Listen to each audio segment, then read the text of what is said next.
Hello. So, today I'm going to be explaining how to make a life-sized cardboard cutout. First, you're going to open, We're going to open Google Sheets or Excel. I'm using Google Sheets because I don't want to pay for the Excel stuff. But, you're going to push Control A, and that'll select everything. You're going to go up to this top part, and then right-click it. And then, wait, hold on. You're gonna select. Okay. You're gonna select as many of these as you can. Then you're going to right-click and resize. You're going to do 96 because 96 pixels is 1 inch. Okay. Now you're gonna select. You're gonna select all of these, or as many as you can.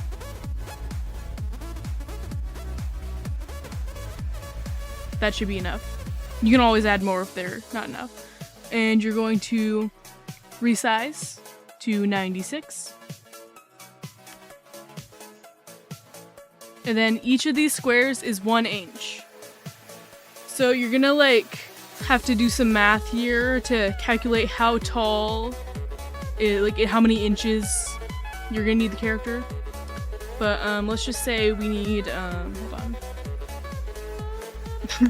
How many inches in 6 feet? I'm gonna make this guy 6 feet tall. So it's 72 inches. So I'm gonna get my picture.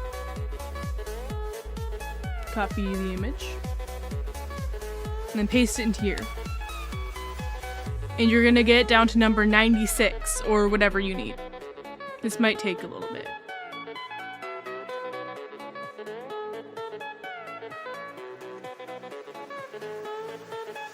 And make sure it's exact, because when I was making, I already made this cutout. I'm just doing this because someone on Tumblr requested me to make a tutorial, or they didn't really request a tutorial. They were just like, how did you make this?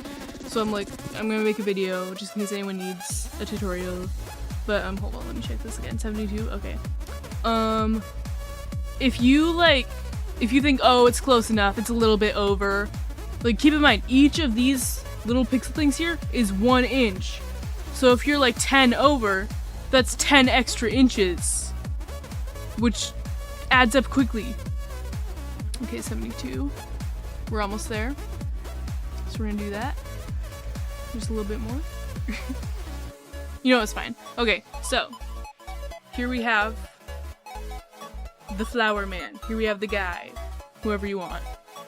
Or whatever. You can make cardboard cutouts of anything. It doesn't just have to be characters. Anyway, so you're gonna print. You're gonna do Control P. And right here, we don't want this. Especially this. We don't want it to just be 4 pieces of paper, because obviously that's not enough. Keep in mind, you're gonna need 50 pieces of paper and a ton of printer ink. So yeah. And I'd actually recommend keeping the grid lines on, because with him here, you have some parts where he's just plain white. So let's say if you just have this part right here, you wouldn't know where to stop cutting if there was no grid lines. Anyways, I'm getting ahead of myself. So you're going to do print, hold on, how do I do this? Okay, normal, 100%. There we go. Now you can see, this is a lot of paper, 36 pages. I only had 50 because I accidentally made him way too tall. But, so here you go. You can see each individual thing, which is again, a lot of paper. Honestly, I recommend I used my printer and it barely handled this. If you can, go to a library, something where you can print stuff and just use up all their ink instead of your ink.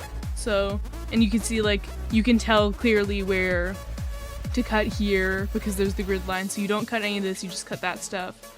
And then you're gonna print it, and you'll need a ton of cardboard. I recommend getting one huge box that you can just lay out and unfold. That's what I did. And you can use tape, but I would recommend using glue sticks. The purple glue sticks, like the Elmer's ones, those work the best. I did scented glue sticks, and it turns out those aren't as strong as the purple ones, so my guy's kind of peeling a bit. So I recommend just using the plain purple glue sticks. You can get like a pack of 10 of them for like $5. It's pretty good deal. Yeah, and just keep in mind this is a lot of paper, so make sure you have enough, and make sure your printer can handle it. Because I have a really old printer, and it was barely able to print this all. So that's it for the tutorial.